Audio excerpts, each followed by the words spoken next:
ओम नमो भगवते वासुदेवाय। श्री शिवाय नमस्तुभ्यम। हर हर महादेव। स्वागत है आप सभी का हमारे चैनल पर। आज के इस वीडियो में हम आपको सुनाएंगे सावन मास के महात्म के 14वें और 15वें अध्याय की कथा। इसके अलावा हमारे चैनल पर सभी प्रकार की व्रत कथाएं, व्रत से जुड़ी जानकारियां भी आप प्राप्त कर सकते हैं। इसके लिए अगर अभी तक आपने चैनल को सब्सक्राइब नहीं किया है तो चैनल को सब्सक्राइब करके बेल आइकन पर क्लिक कर लीजिए।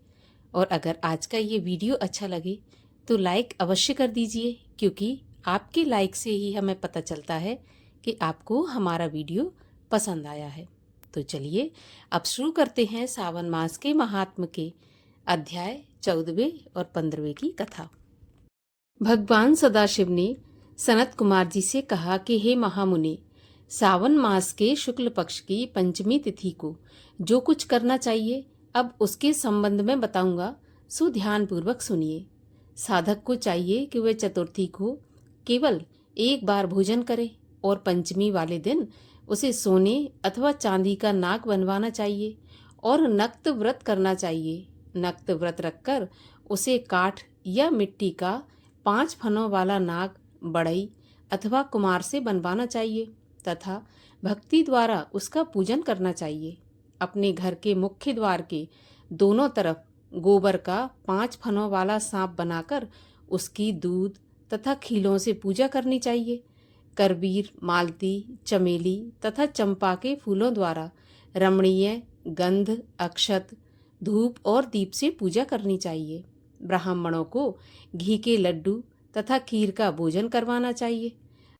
अनंत, वासुकी, शेष, पद्मनाभ, कंबल, कारकोटक, अश्व, धृतराष्ट्र, शंखपाल, कालिय तथा लक्षक इन नागों के कुलाधीप को हल्दी व चंदन से दीवार पर अंकित करना चाहिए तथा नाग माता को भी अंकित करके फूल आदि से पूजा करना चाहिए। साधक को नाग देवताओं का पूजन करके घी और खांड मिलाकर उनको दूध पिलाना चाहिए। उस दिन लोहे की कढ़ाई में कोई भी पकवान नहीं बनाना चाहिए। गेहूं और दूध का पायस बनाकर भुना चना, धान का लावा, भुने हुए जौ नागों को देने चाहिए और आप भी उन्हीं चीज़ों को खाना चाहिए। साथ ही अपने बच्चों को भी यही भोजन करवाएं। ऐसा भोजन करवाने से छोटे बच्चों के दांत मजबूत हो जाते हैं। बांबी के नज़दीक गान वाद्य द्वारा उत्सव मनाना चाहिए। स्त्रियां भी श्रृंगार करके उत्सव में सम्मिलित हों। ऐसा करने वाले मनुष्यों को जीवन भर कभी सांप का भय नहीं होता। भगवान शिव ने श्री सनत कुमार जी से कहा, हे महामुनि, सांसारिक जीवों के कल्याण के लिए मैं आपसे जो कुछ कहूँगा उसे ध्यान पूर्वक सुनिए। सांप के दर्शन मात्र से मनुष्य की अधोगति होती है। सांप हमेशा तमोगुणी होता है, इसमें संशय नहीं है। पूर्व विधि द्वारा एक भुक्त आदि का नियम करके ब्राह्मणों के सहित प्रेम से नाग बनवाकर पूजा करनी चाहिए। इस तरह 12 महीनों की शुक्ल पक्ष की पंचमी के दिन व्रत करना चाहिए। वर्ष की समाप्ति पर शुक्ल पक्ष की पंचमी को फिर पूजा करना चाहिए। नागों के भोजन के उद्देश्य से साधु संतों और ब्राह्मणों को भोजन करवाना चाहिए। इतिहासविद को रत्न विभूषित सोने का नाग देना चाहिए। सामग्री सहित सवत्सा गौ दान देते समय नारायण भगवान विष्णु का स्मरण करें। नारायण जो कि सब जगह व्यापक हैं, सब वस्तुओं को देने वाले हैं, अनंत हैं तथा अपराजित हैं, उनको याद करके साधक को यह कहना चाहिए कि हे गोविंद, मेरे वंश में हमारे पूर्व पुरुषों में से जो भी सांपों के डसने से अधोगति को प्राप्त हो गए हैं, वे इस व्रत से तथा दान से मुक्ति को प्राप्त हों। इस तरह कहकर सफेद चंदन युक्त चावल के पानी को भक्ति से वासुदेव के लिए जल में छोड़ देना चाहिए। इस प्रकार करने से यानी व्रत, पूजा तथा दान करने से जो जीव साधक के वंश में मर गए होंगे या सांप के काटने से भविष्य में मरने वाले होंगे, हे महामुने, वे सबके सब सर्पयोनि से मुक्त होकर स्वर्गलोक में चले जाएंगे। हे मुनिवर, इस प्रकार व्रत करने वाला अपने वंश का उद्धार कर अप्सराओं से सेवित हो शिव के सानिध्य में जाता है। जो इस व्रत को स्वास्थ्य अनुसार करता है उसको इस व्रत के सभी फलों की प्राप्ति होती है। जो मनुष्य श्रावण मास शुक्ल पक्ष पंचमी के दिन भक्ति तथा श्रद्धा से नक्त व्रत करते हुए फूल आदि उपहारों से नाग देवों का पूजन करते हैं, उन पर मणिकिरण विभूषित सूर्य प्रसन्न होते हैं। जो मकान का दान या प्रतिग्रह लेते हैं वह इस संसार में तो कष्ट भोगते हैं, मृत्यु के बाद उनको सर्प योनि की प्राप्ति होती है। हे विपेंद्र, जो लोग नाग की हत्या करते हैं उनके यहाँ अगले जन्म में पुत्र नहीं होता या होकर मर जाता है। स्त्रियों की कृपणता से भी प्राणी की सर्प योनि होती है। वे लोग जो दूसरों की धरोहर को वापस मांगने पर भी नहीं देते वे भी सर्प योनि पाते हैं। जो मनुष्य विभिन्न कारणों से सर्प योनि में चले जाते हैं उनके उद्धार के लिए ये नाग पंचमी व्रत एक उत्तम उपाय कहा गया है। जो लोग धन की कृपणता त्याग कर नाग पंचमी का व्रत तथा पूजन करते हैं उनके हित के लिए सब नागों के स्वामी शेष और सब वासुकी नाग भगवान हरि से भगवान सदाशिव से हाथ जोड़कर प्रार्थना करते हैं। शेष और वासुकी की प्रार्थना से प्रसन्न होकर भगवान सदाशिव और भगवान श्री हरि उन लोगों की सभी मनोकामनाएं पूरी करते हैं। वे लोग इस संसार में सुखपूर्वक अपना जीवन व्यतीत करने के बाद पहले नागलोक में जाकर अनेक तरह के भोगों को भोग कर उसके पश्चात वैकुंठ लोक या फिर कैलाश में भगवान श्री विष्णु या भगवान श्री शिव के गण होकर परम आनंद को भोगते हैं। हे विपेंद्र, आपके सामने मैंने यह नागों का नाग पंचमी व्रत कहा है। अब आप और क्या सुनना चाहते हैं वो कहिए। 15वां अध्याय।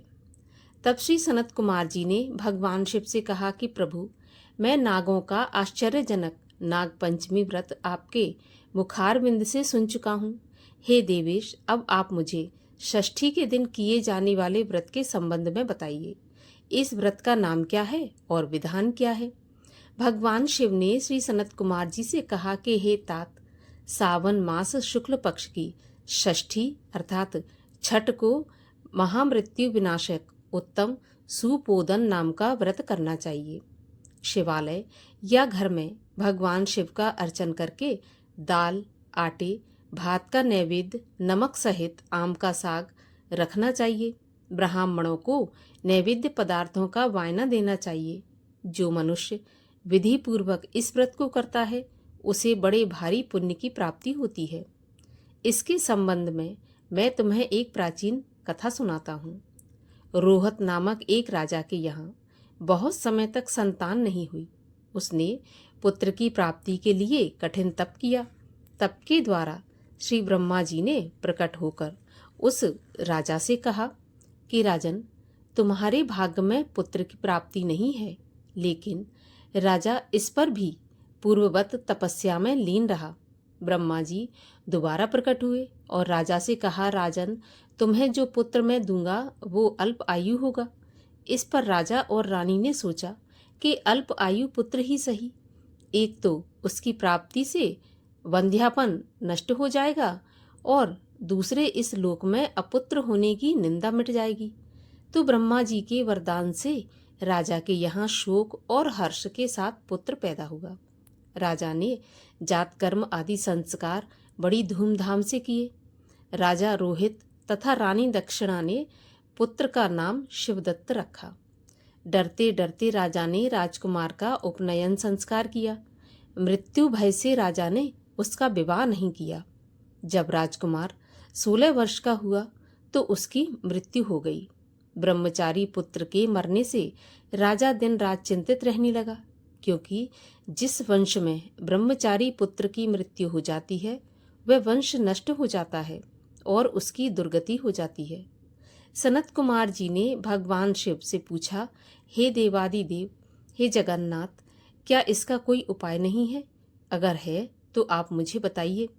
भगवान शिव बोले, हे तात, मृतक, स्नातक या ब्रह्मचारी आदि हों, तो अर्क विधि से विवाह संयोग करके पेड़ तथा ब्रह्मचारी को मिलाकर देश, काल, गोत्र तथा नाम को कहना चाहिए और यह कहना चाहिए कि मैं मरे ब्रह्मचारी की शांति के लिए नैसर्गिक व्रत करता हूँ। पहले सोने से अभ्युदय करके अग्नि स्थापन तथा आघारा वाज्य संज्ञक आदि आहुति देनी चाहिए। व्याह ऋतियों में हवन करके व्रत के अनुष्ठान के लिए फल पाने के लिए व्रतकर्ता को अग्नि तथा विश्वदेव का घी से हवन करना चाहिए। सृष्टिकृत हवन करके अवशिष्ट होम समाप्त करना चाहिए। देश काल का विचार करके हवन के पश्चात कहना चाहिए कि मैं अर्क विवाह करूंगा। सोने से आभ्युदय करके पीपल शाखा तथा शव को हल्दी और तेल से लेप कर पीले सूत द्वारा वेष्टित करना चाहिए। फिर अग्नि की स्थापना करके विवाह विधि द्वारा आघारांत हवन करके अग्नि, बृहस्पति, काम 4 व्याह ऋतियों से हवन करके सृष्टि बृहत संज्ञक होम कर कर्म को समाप्त कर देना चाहिए। यथाविधि पीपल की डाली और मृत शव को जला देना चाहिए। मृत्यु की संभावना हो तो इस व्रत को 6 वर्ष तक करना चाहिए। 30 ब्रह्मचारियों को नए कौपीन और एक एक हाथ का या कर्ण मात्र का कृष्णाजन देना चाहिए।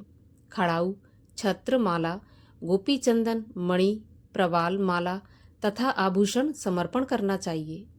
इस प्रकार करने से कोई विघ्न नहीं होता।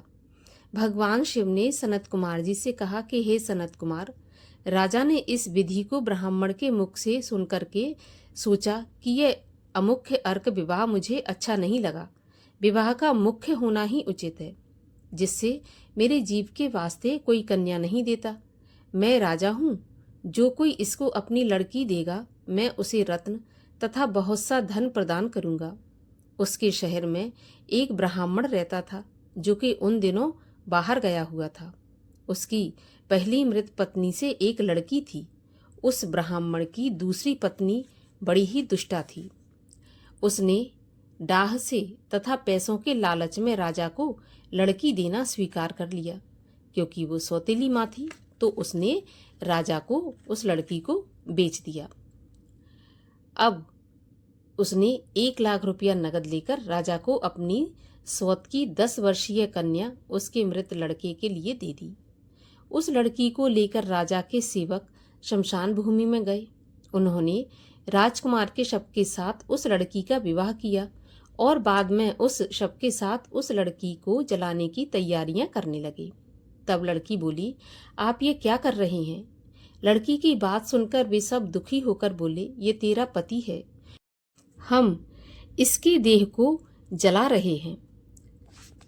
लड़की डरकर रोने लगी और उसने कहा, आप मेरे स्वामी को क्यों जलाते हो? मैं इसे जलाने नहीं दूंगी। आप सब लोग यहाँ से जा सकते हैं।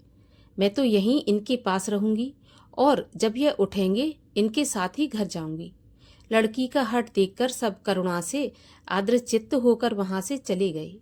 उस समय सब बूढ़ों ने कहा, यह घोर कष्ट है, हम किसी का भविष्य तो नहीं जान सकते। यह लड़की बेचारी अपनी सौतेली माँ के द्वारा बेची गई है। इसके तो भगवान ही रक्षक हैं। हमें मरे हुए राजकुमार और इस कन्या को हरगिज नहीं जलाना चाहिए और यहाँ से चले जाना चाहिए। इसके बाद सब लोग अपने अपने घरों को वापस लौट गए। अब वह छोटी सी लड़की जो कि कुछ भी नहीं समझती थी, शव के पास अकेली बैठी हुई रोने लगी और बार बार भगवान शिव तथा भगवती पार्वती को याद करने लगी। उधर दयासागर भगवान शिव तथा माता पार्वती भी बार बार उसको याद करने लगे और नंदी पर सवार होकर शीघ्र ही उस बालिका के पास पहुंचे। बालिका ने जब भगवान शिव और भगवती पार्वती को देखा तो वह अपने स्थान पर से उठी और उन्हें प्रणाम किया। उसे भगवान तथा भगवती के आने से बहुत संतोष हुआ। उसने भगवान शिव से पूछा, क्या मेरे पति जी उठेंगे? उसके सहज बाल भाव को देखकर कृपालु भगवान शिव तथा माता पार्वती ने कहा कि बालिके, तेरी माँ ने सुपोधन नामक व्रत किया था। तेल तथा जल लेकर उसके फल को संकल्प करके तू उसे अपने पति को दे दे। तथा मरे हुए पति से कहे कि मेरी माँ ने जो सुपोदन व्रत किया था उसके प्रभाव से मेरा पति पुनः जीवित हो जाए। बालिका ने भगवान शिव तथा माता पार्वती के आदेश के अनुसार वैसा ही किया। शिवदत्त तुरंत उठकर बैठ गया। भगवान सदाशिव और माता पार्वती उस बालिका को व्रत करने का आदेश देकर अंतर ध्यान हो गए। भगवान सदाशिव और भगवती पार्वती के जाने के बाद शिवदत्त ने उस कन्या से पूछा कि तुम कौन हो और मैं यहाँ कैसे आया। बालिका ने शिवदत्त को सारी कथा सुना दी। इसी प्रकार रात बीत गई। प्रातःकाल नदी के तट पर स्नान करने के लिए आए हुए लोगों ने वापस लौटकर राजा से जाकर कहा, महाराज, आपका पुत्र तथा पुत्रवधू नदी के किनारे बैठे हैं। राजा सारा हाल सुनकर अत्यंत प्रसन्न होकर बाजे गाजे के साथ नदी के तट पर आया। जनता ने प्रसन्न होकर राजा की स्तुति की। राजा ने पुत्रवधू की प्रशंसा की और कहा, आप लोग मेरी स्तुति क्यों कर रहे हैं? मैं तो एक मंद बुद्धि अधम जीव हूँ। मेरी ये पुत्रवधू सुभागा और धन्य है। इसके सजीव पुण्य से राजकुमार जी उठा है। राजा ने फिर उत्तम ब्राह्मणों को दान दिया और पूजन किया। उसने मरे बालक को नगर के बाहर जाकर पुनः जीवित हो जाने पर नगर में प्रवेश करने के निमित्त ब्राह्मणों के कहने के अनुसार विधान से शांति की। हे सनत कुमार, मैंने तुम्हें सुपोदन नामक व्रत के संबंध में बताया। मनुष्य को चाहिए कि इसको 5 वर्ष करने के पश्चात उद्यापन करे। भगवान शिव तथा भगवती पार्वती का प्रतिदिन अर्चन करके चरु तथा आम के पत्तों द्वारा प्रातःकाल हवन करना चाहिए। पूर्व विधान से व्रत में नैवेद्य तथा वायना देना चाहिए। इस प्रकार व्रत करने से मनुष्य को चिरायु पुत्र की प्राप्ति होती है और अंत में वह शिवपुर को जाता है। बोलिए भगवान शिव की जय, माता पार्वती की जय। अध्याय 14 और 15 की कथा यहाँ पर समाप्त होती है। आज की कथा आपको कैसी लगी कमेंट बॉक्स में ज़रूर बताइए और आगे की कथाओं को सुनने के लिए चैनल को सब्सक्राइब करके बेल आइकन पर क्लिक कर लीजिए।